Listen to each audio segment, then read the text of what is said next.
Okay, hello.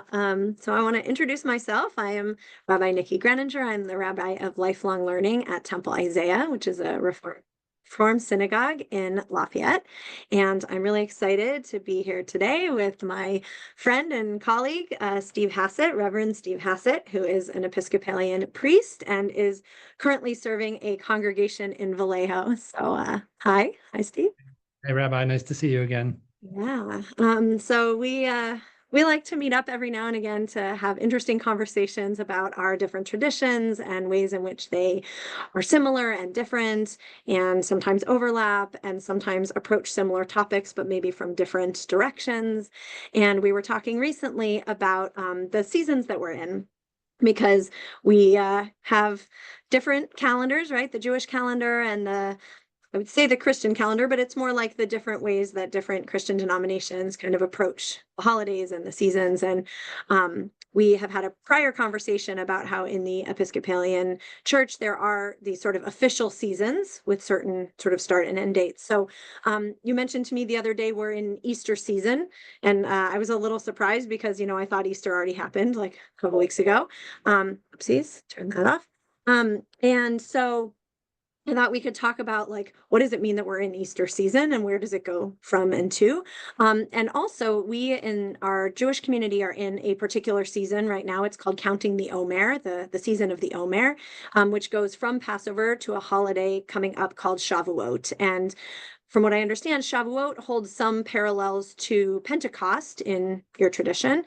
So I thought we'll kind of talk about these different holidays, these different seasons. And then hopefully after that, also talking a little bit about confirmation, because for us, confirmation is a ritual that usually takes place in the spring during this season.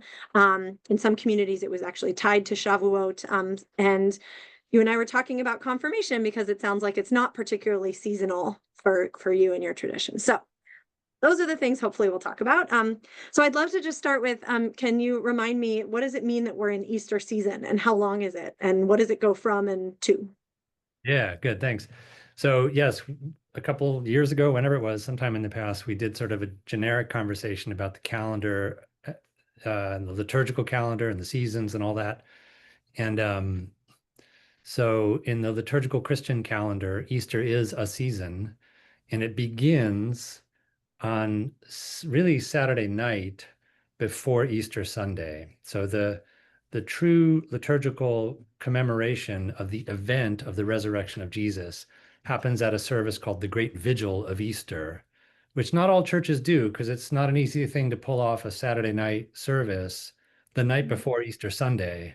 So Mhm. usually a larger church with more staff and volunteer support will do it. But for example, the smaller congregation that I'm serving right now, we didn't have our own Easter vigil. But that's Mhm. the service that kind of is the beginning of Easter. And it goes from there for 50 days until the Sunday of Pentecost, which is the 50th day after Easter. And Pentecost derives from the Greek word just meaning something like 50 or 50th. So Mhm. it has that numerical association. So yeah, Mhm. there are 7 Sundays in the season of Easter, beginning with Easter Okay. Day and going through an additional six. And there are, as with all the other liturgical seasons, there are kind of themes and special music and special kind of liturgical refrains or customs that attend to that season, that is initiated with the Feast of Easter, but then continues for those 50 days. So what are the main themes of these 7 weeks and what is Pentecost? Like other than it's 50 days later, is it celebrating or in commemoration of something in particular? Yeah. So the main theme of Easter is the risen Jesus, the resurrected Jesus. So there are a handful of stories from the Gospels that tell of the disciples of Jesus and their encounter with with Jesus as he has risen, resurrected from the dead. They're kind of wonderful stories, and a common theme of those stories is the disciples don't recognize him, and or relearn in a way who it is that they're encountering in the story. And so there's a theme there of two themes I would say that attend to those stories. One is life wins, right? Mhm. Life is life includes death, but is but goes beyond death. So that's a theological idea that I think the resurrection represents, and God is the God of life. So Mm-hmm. life wins. But then Mm-hmm. also there's continuity, but changes. And so Mm-hmm. as we live, we change and grow, and God is always coming to us in forms that we have not yet recognized. Even where we thought we had, because of the changes of life, Mm-hmm. God will speak to us in ways that will be confusing maybe at Mm-hmm. first, or seem familiar but new also. And then, but underneath it is a continuity that we can recognize and remember then that Mm-hmm. it's been God speaking to us all along. Even when our eyes, as it says in the text, that our eyes were kept from recognizing him. So Mm-hmm. life wins, life changes, and we grow. And at times, our growth is going to include having to re-examine our assumptions or maybe learn to think differently because God is calling us forward and not to stay Mm-hmm. where we were before. Does that make, I don't know if that makes sense. Okay. Yeah. Yeah, I think so. And then when you get to Pentecost, is that a particular event, or what is other than being 50 days, what is Pentecost? Yeah, so it's very interesting. In the Christian scriptures themselves, in the gospel according to Luke, which is one of the four versions of the story of the life of Jesus. Hmm. Or I might be making a mistake there. Don't quote me on that. We won't quote you. Don't worry. It's either Luke's gospel, either the end of Luke's gospel or the beginning of the book that follows it, which is called the Hmm. Acts of the Apostles. Hmm. It says that the disciples were gathered together in Jerusalem celebrating the feast of Pentecost. Now that's, I guess I said that's a Greek word, and Hmm. I'm imputing scholarship here that I haven't done the research on, but I believe that what that means is that they were celebrating Shavuot. Right. So we'll talk about how the 50 days is like Right. exactly parallel in Judaism. So I'll get there in a minute. Because Okay. it couldn't be the case that they were celebrating the Christian feast of Pentecost because they weren't yet They weren't Christian yet. didn't exist, right? Right. So it's the oldest feast or liturgical Hmm. event in the Christian calendar because it's as old as the scriptures because it's Hmm. described in the scriptures. Whatever it was they were doing, right? Hmm. They Hmm. were doing something that predates the development and codification of any Christian liturgy. Hmm. And it took place in Jerusalem. So, Hmm. so it's an event that was part of the life of Judaism and worship in Jerusalem Hmm. in the first century, and it was the Okay. 50th day. So let's just assume it's Okay. Shavuot. And it says on that day some extraordinary thing happens, and people from all over the known world are gathered in Jerusalem. People from all, and it names all these different regions and territories and nations of the world where people are gathered to honor this holiday. And Hmm. it says there's this extraordinary event where a great kind of rushing wind passes through the crowd, and suddenly everybody is able to understand one another in their native languages. Hmm. And the disciples are speaking about their experiences, and everybody's able to understand them. It's like the opposite of the Tower of Babel. Exactly. It's connected liturgically and theologically. It's in hymns and poetry of the tradition. It's connected to Babel. There's a Hmm. Russian Orthodox Pentecost troparia, which is a kind of sung prayer that says, once the Most High came down and confused the tongues and divided the nations, but in distributing the tongues of fire, that's another symbol that shows up in that story, God called all to unity. Hmm. A picture of what we would call the Spirit of God Hmm. being sort of distributed globally through Hmm. language and among Hmm. all people, Hmm. and for the sake of unity, which evidently we Hmm. have not yet achieved. Not yet, not yet.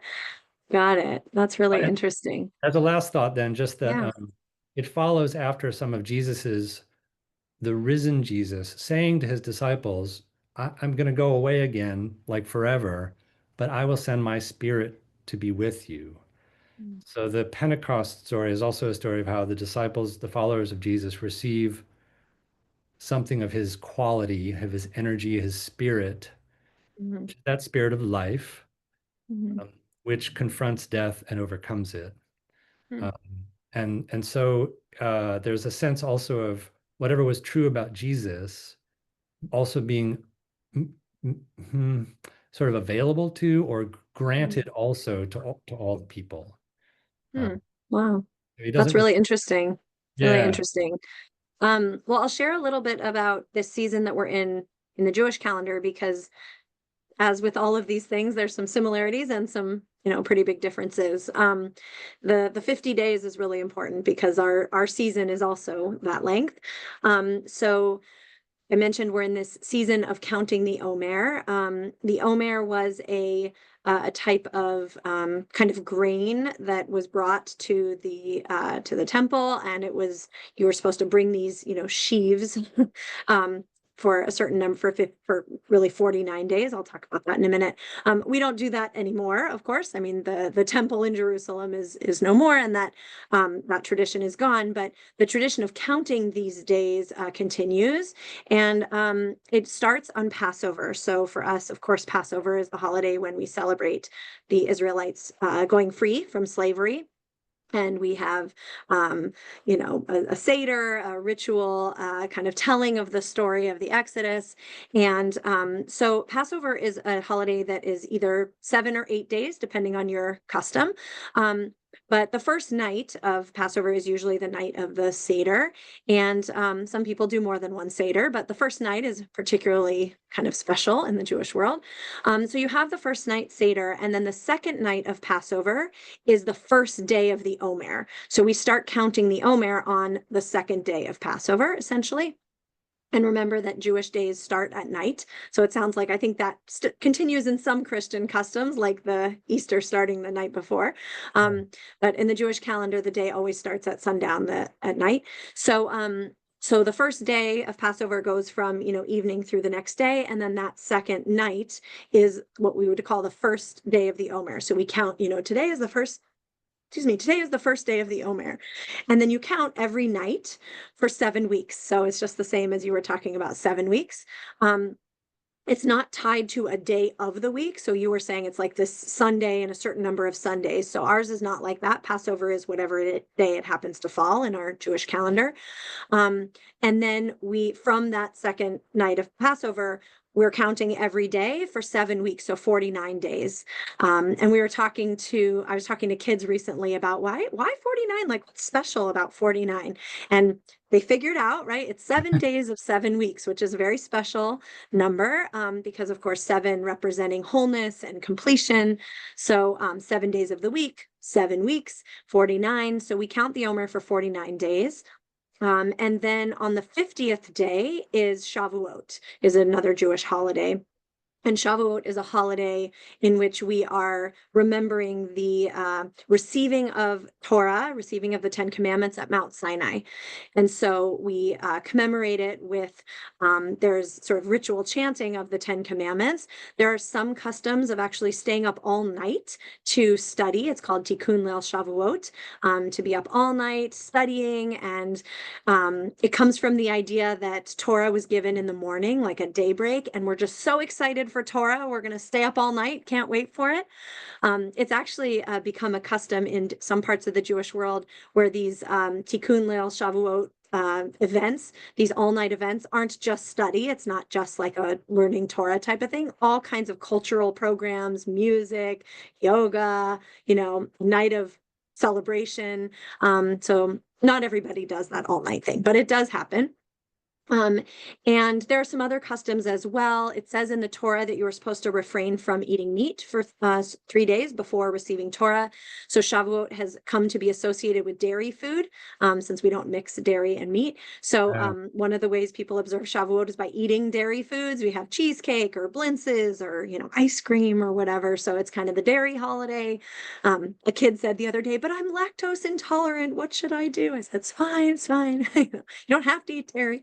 Um, but anyway, so Shavuot is that day of receiving Torah. And so we have these 50 days, and thematically it's about, leaving slavery, and now, you're free, but it's sort of like with great freedom comes great responsibility. Like, you're not just free to do whatever, right? That those days in between is kind of like our journey in the desert, where the people are kind of like figuring out what does it mean to be a community and to be a people. And then when they get Torah, it's like, here's like the rules.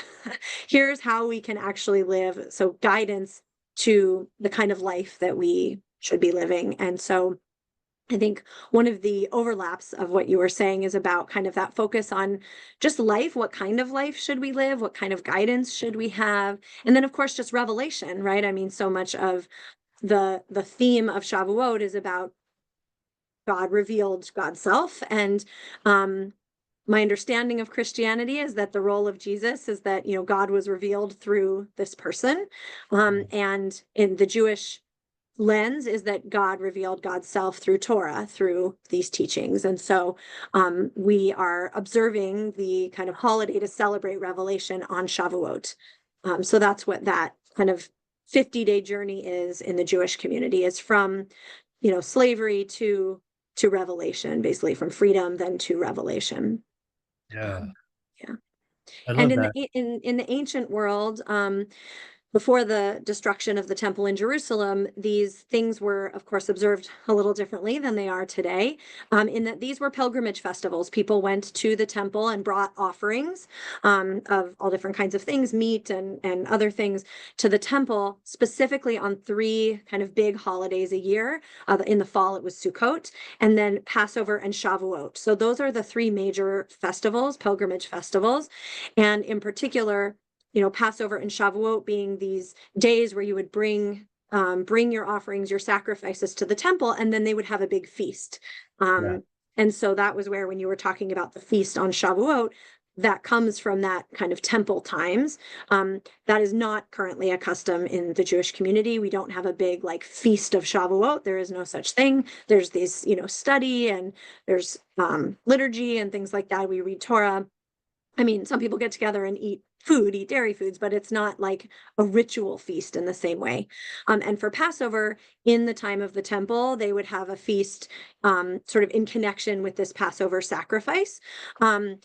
What we do today, a Seder, a ritual kind of meal with all these steps in it, that was developed by the rabbis a few hundred years after the destruction of the temple. That did not exist when the temple was around. It was a way to kind of continue to tell our story when there was no temple. And so I mention that because I think Passover is often similar timing to Easter. Like Easter's sometimes, not all the time, but it's sometimes similar time. Definitely both in the spring, but sometimes similar. And I know some in the Christian community are like, oh, Jesus was at a Seder. And that's anachronistic because there was no such thing as a Seder in the time of Jesus. He might have been at some sort of feast that was connected to Passover, but it was not a Seder. Yeah.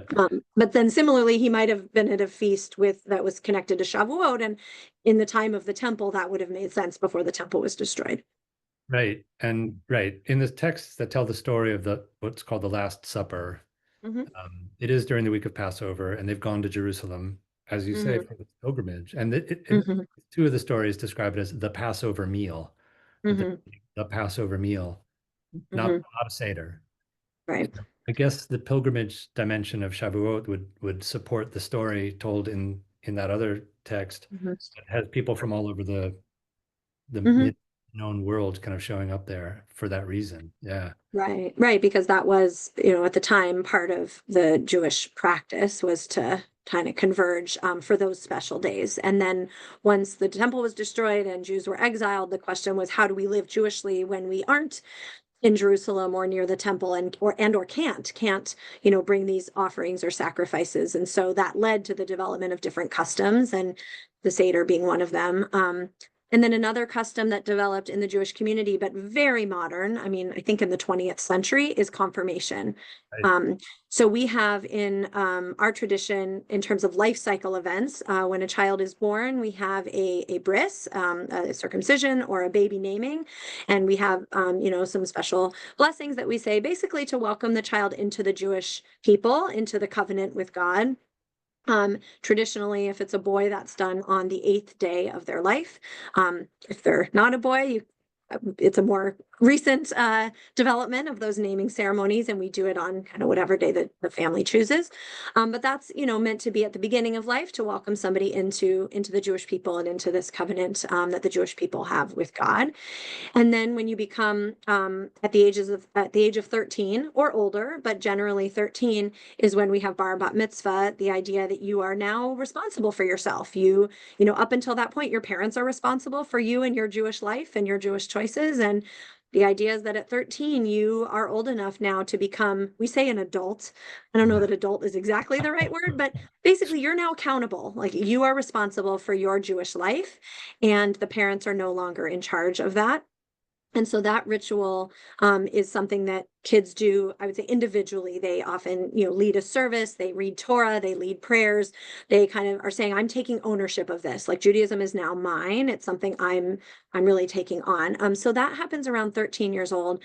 And in the last, decades in the 20th century, I guess at least 100 years, but somewhere definitely in the modern era, Jews adopted a custom of confirmation, which I think came from the Christian world. So you'll tell me about confirmation in your tradition.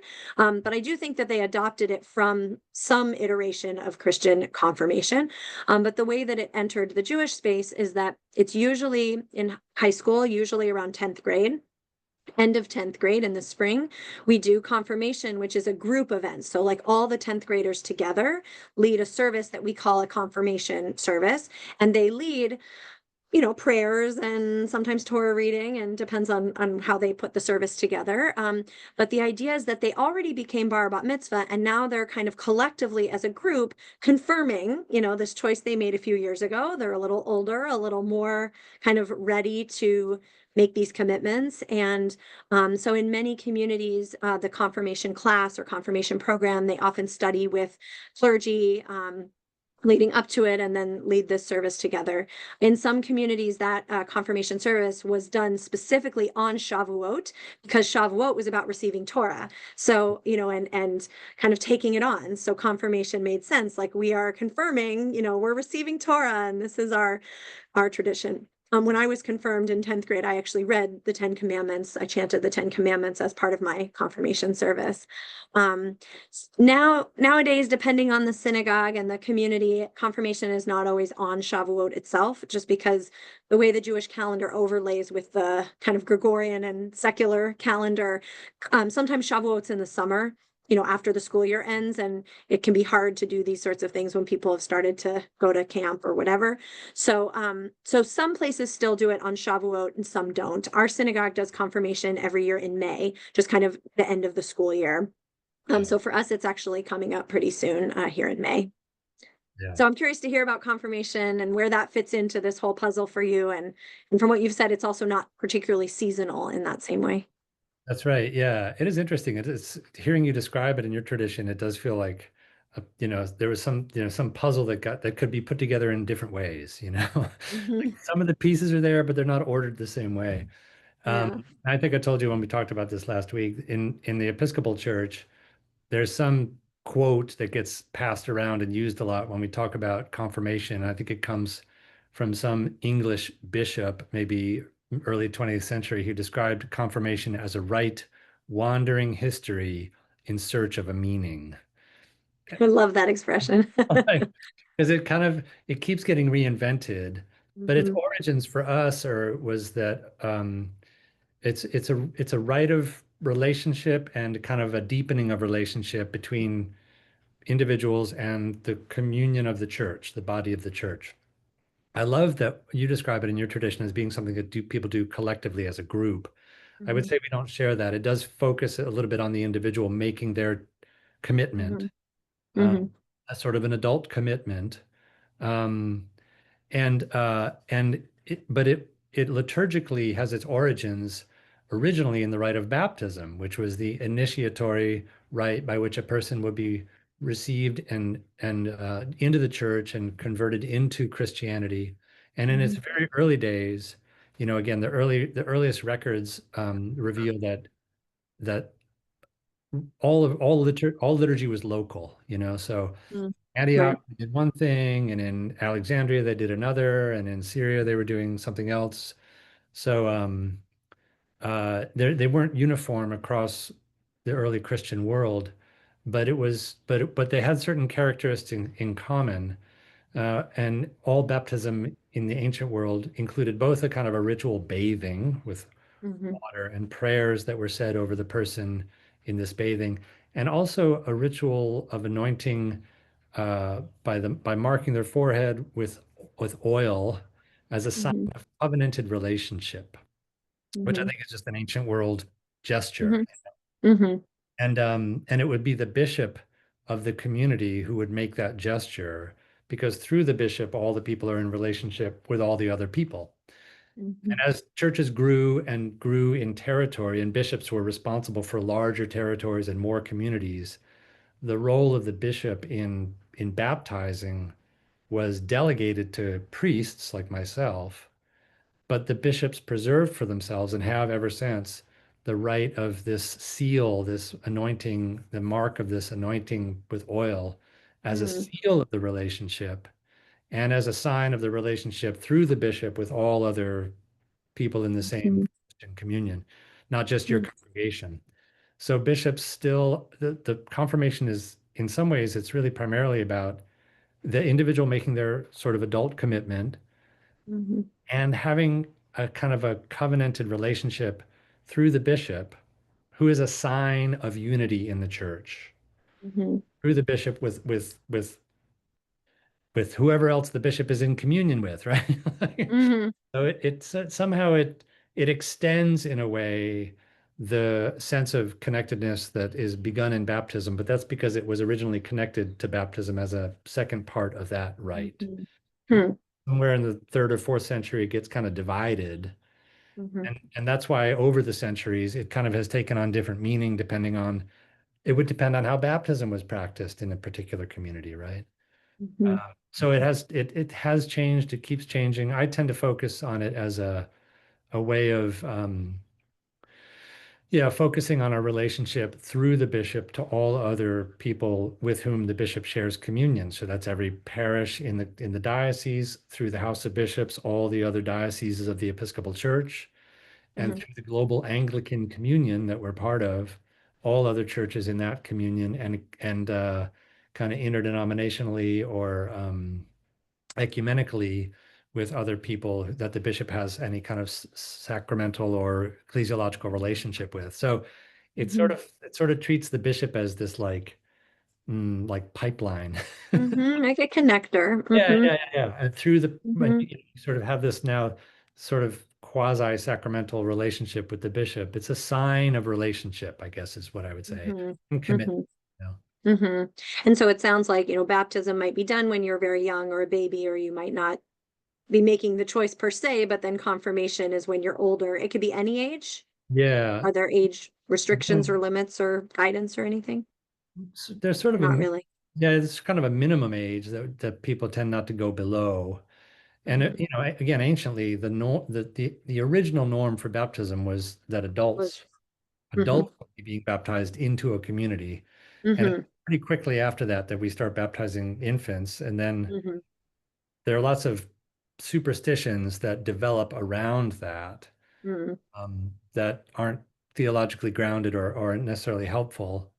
Hmm. Um, but uh, the confirmation as a sort of a successive rite that that extends baptism, yeah, I would say at a minimum, people are 12 or 13 when they're confirmed. Okay. Trend Hmm. in Episcopal churches is to do confirmation a little bit later, like maybe 11th or 12th grade. Hmm. And Hmm. it's also in the same rite, in the same liturgy, in the same moment with the bishop. You can also use that as a way to receive people into the church who come from another denomination, the Catholic, Lutheran, Hmm. somebody. And Hmm. also for people who have already been baptized and confirmed in the Episcopal Church, but maybe that was a long time ago, and they want to Hmm. kind of renew their commitment. Renew their vows, kind of. Exactly. Like, Yeah, yeah. So yeah. Oh, we feel like interesting. that's the thing. You can kind of make it suit a lot of different Yeah. uses, but at the center Yeah. of it is the relationship, your sense of choice and commitment, Hmm. and the bishop and the bishop being a sign of unity among all the people. Very interesting. Yeah. Well, I think we're kind of out of time for Getting our started. conversation today. There's always more to talk about, but it's really interesting. Again, just some of those parallels, like when you said 12 or 13, it's like for us, that's more, B'nai Mitzvah age. But then if it's more common, 11th or 12th grade, that's, for us a little more analogous to that confirmation. But the similarity is how once you're old enough to kind of be making these choices for yourself in a intentional way, and then saying, yes, these are commitments I'm making, and then connecting you to the broader, like for us to the broader Jewish community, or for you through the Anglican Church, or through the, Episcopalian, you know, diocese, and all of the Episcopalians around the All world. of our all of our weird words that nobody else uses. No, it's good. I love it. So, well, thank you. Even though we've talked about some of these things before, every single time we talk, I learn so much from you. And again, I Likewise. just love the ways that there are differences, but there are also parallels. And it's especially, I feel like in the world today, a lot of interfaith work is really challenging. And so it's always nice to feel like there's these points of learning and intersection, and deep respect. So Yeah, I I appreciate feel it. that. I appreciate you inviting me into this space to share these conversations. Thank you. Definitely. All right. Well, we'll talk again soon. All right. Thanks. Hold on one second.